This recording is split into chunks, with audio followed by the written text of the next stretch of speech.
Halo teman-teman, jadi kembali lagi bersama saya di seri Pengantar Filsafat dan kali ini kita masih di kajian tokoh yang sama ya, Pitagoras, namun akan lebih sedikit spesifik dari pembahasan sebelumnya, yang mana kali ini kita akan fokus di kajian matematikanya ya, namun tidak akan menyentuh yang terlalu berat, tapi ya semoga ini masih bisa tersaji dengan begitu baik ataupun cukup baik.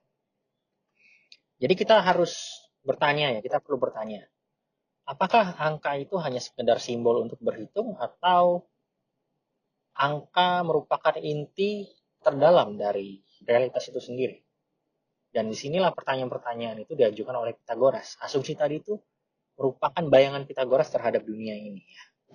Melihat bagaimana matematika itu bukan hanya alat, tetapi juga bahasa kosmos. Yang mana matematika itu menjadi jembatan antara dunia yang terlihat dan yang tidak terlihat. Jadi sebelum Pitagoras itu ya termasuk para filsuf Ionia ini ya, seperti kayak Thales dan Anaximander, mencari asal mula segala sesuatu pada unsur material ya, seperti air, udara, ataupun apeiron, maka si Pitagoras ini lebih memilih jalan yang berbeda. Jadi Pitagoras itu tidak hanya bertanya seperti yang dilakukan oleh para filsuf sebelumnya, tapi Pitagoras ini lebih mengarahkan, lebih membukakan jalan manusia untuk memahami dunia. Yang mana dia berpendapat kita bisa memahami dunia itu melalui pola tertentu yang sudah diatur di alam semesta. Dan Pitagoras menjawab hal-hal tersebut dengan berpatokan pada angka. Yang mana bagi Pitagoras, dunia ini terstruktur secara matematis, bentuk-bentuk musik, jiwa manusia, dan semuanya itu tunduk pada hukum bilangan. Dan dengan kata lain, realitas bukan sekedar materi, tetapi harmoni yang dinyatakan melalui angka. Untuk memahami gagasan Pitagoras, ya kita perlu melihat salah satu simbol paling suci dalam ajarannya, yaitu tetraktis. Sebuah segitiga dari 10 titik yang tersusun dari 4 baris, yaitu 1, 2, 3, dan 4. Dan kenapa simbol ini begitu penting?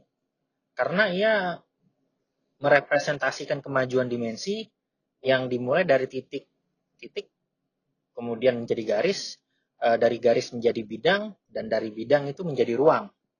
Dan lebih dari itu, tetraktis menyimpan rahasia musik ya, yang mana ada rasio angka gitu, 1:2, 2:3, dan 3:4, yang akan menghasilkan harmoni yang kita kenal sebagai oktav, quint, dan quart. Maka ya, ketika kita mendengarkan musik yang indah, sebenarnya kita juga sedang mendengar matematika yang bernyanyi gitu loh. Namun Pitagoras ini tidak berhenti di situ. Pitagoras juga mengajarkan bahwa alam semesta itu diatur oleh pasangan oposisi, terbatas dan tak terbatas, ganjil dan genap, terang dan gelap, baik dan jahat. Kemudian bagi Pitagoras, oposisi itu bukanlah pertentangan mutlak, tapi justru harmoni itu lahir dari keseimbangan keduanya. Seperti senar gitar yang kalau misalnya kita petik ya, itu akan menegangkan dua arah sekaligus dan menghasilkan bunyi yang bisa kita bilang indah, dan itu akan berkaitan tentang bagaimana cara kita membuat itu menjadi lebih enak untuk didengar ya kan. Dan inti dari pandangan Pitagoras ini adalah kosmos itu merupakan harmoni yang terwujud melalui angka dan keseimbangan. Dan dari penemuan musikal ini lahirlah gagasan yang terkenal, yaitu musik dari bola-bola langit. Yang mana Pitagoras meyakini bahwa planet-planet dan bintang yang ketika mereka bergerak di angkasa itu akan menghasilkan harmoni abadi. Ya meskipun telinga manusia itu tidak sepenuhnya ataupun bahkan tidak bisa mendengar harmoni tadi ya, musik tadi, tapi jiwa kita itu bisa merasakan musik itu setiap kali kita merenung tentang keindahan kosmos. Dan dari dasar yang diletakkan oleh Pitagoras tadi, kita bisa membayangkan kalau alam semesta ini bukan sekedar mekanisme yang buta ataupun mekanisme yang sifatnya ya mekanis ya, kayak tidak ada jiwanya gitu.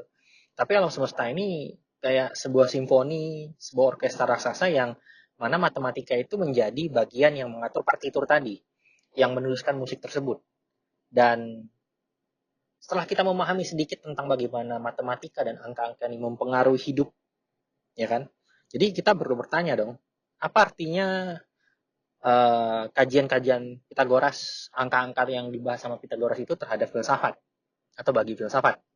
Yang pertama, bahwa realitas sejati itu tidak berubah dan abadi ya, seperti kebenaran matematika. Yang kedua, bahwa manusia itu dapat mencapai pemurnian jiwa dengan menyelaraskan hidupnya pada hukum harmoni. Dan karena itu, komunitas Pitagoras itu hidup dalam disiplin, vegetarian, dan praktik spiritual yang ketat ya. Yang benar-benar mereka itu memperhatikan setiap sisi kehidupannya gitu loh. Mereka percaya dengan menjalani hidup yang selaras dengan angka dan harmoni, ya jiwa manusia itu akan lebih mudah kembali pada keabadian. Jadi, bagi Pitagoras, matematika itu bukan sekadar ilmu tetapi juga jalan spiritual. Meski begitu, ada beberapa ataupun hal yang perlu kita perhatikan ya, yang mana hal itu menjadi masalah dan menjadi guncangan bagi ajaran Pitagoras ini. Yang mana kita mengenal yang namanya bilangan irasional. Nah, ketika muridnya itu menemukan bahwa akar 2 tidak bisa dinyatakan sebagai perpecahan sederhana, nah kepercayaan bahwa semua dapat dijelaskan dengan bilangan bulat itu yang menjadi goyah ya atau hancur. Dan bisa kita bilang murid yang menemukan hal seperti itu bernama Hippasus. Dan kalau tidak salah ya, jadi teman-teman bisa koreksi lagi, Hippasus itu juga, kalau nggak salah dihukum ya karena membocorkan rahasia ini gitu, yang mengungkapkan rahasia yang menjadi cikal bakal dari kelemahan teorinya ini. Dan disinilah akhirnya kita bisa melihat bahwa filsafatnya Pitagoras itu memiliki keterbatasan. Yang mana pertama ya, filsafatnya Pitagoras ini membuka jalan bagi matematika, tetapi juga meninggalkan persoalan yang pada akhirnya memaksa manusia untuk berpikir lebih jauh. Dan mirisnya lagi ya, bisa kita telusuri bersama, malah Hippasus ini kena hukuman gara-gara membongkar. Kayak kayak lucu aja sih ya. Oh, ya orang-orang jujur nih selalu banyak nih masalahnya, heran, kasihan gitu loh. Dan meskipun ada keterbatasan ya, warisan dari Pitagoras ini masih abadi dan terasa gitu loh. Yang mana Plato itu mengadopsinya ke dalam berbagai bentuk gagasan Plato itu. Dimulai dari keyakinan bahwa dunia ide itu lebih nyata daripada dunia indera, dan pandangan bahwa matematika itu adalah jalan menuju kebenaran. Dan hari ini di era sains modern, gagasan Pitagoras itu lebih relevan lagi dari sebelumnya ya. Terlihat lebih relevan. Yang mana fisika kuantum, teori relativitas, hingga kosmologi modern. Semuanya itu berusaha menusuk hukum alam dalam bentuk persamaan matematika. Jadi misalnya kayak yang pernah Einstein sebutkan juga ya kan, alam semesta ini dapat dipahami karena ia matematis. Dan Pitagoras mengajarkan kita sesuatu yang lebih dalam dari sekedar rumus segitiga. Pitagoras menunjukkan bahwa angka bukan hanya alat tetapi bahasa kosmos. Bahwa matematika, musik, dan etika itu bukanlah disiplin yang terpisah, tetapi simpul dari satu jaringan harmoni yang besar, jaringan kosmik yang besar ini. Dan setiap kali kita melihat langit, mendengarkan alunan musik, ya kita bisa mengingat kalau kita itu sedang menjadi bagian dari orkestra kosmos ini, orkestra raksasa ini. Sehingga kita menyadari kalau orkestra ini, yang mana nada-nadanya itu ditulis dalam bahasa angka-angka, di dalam angka.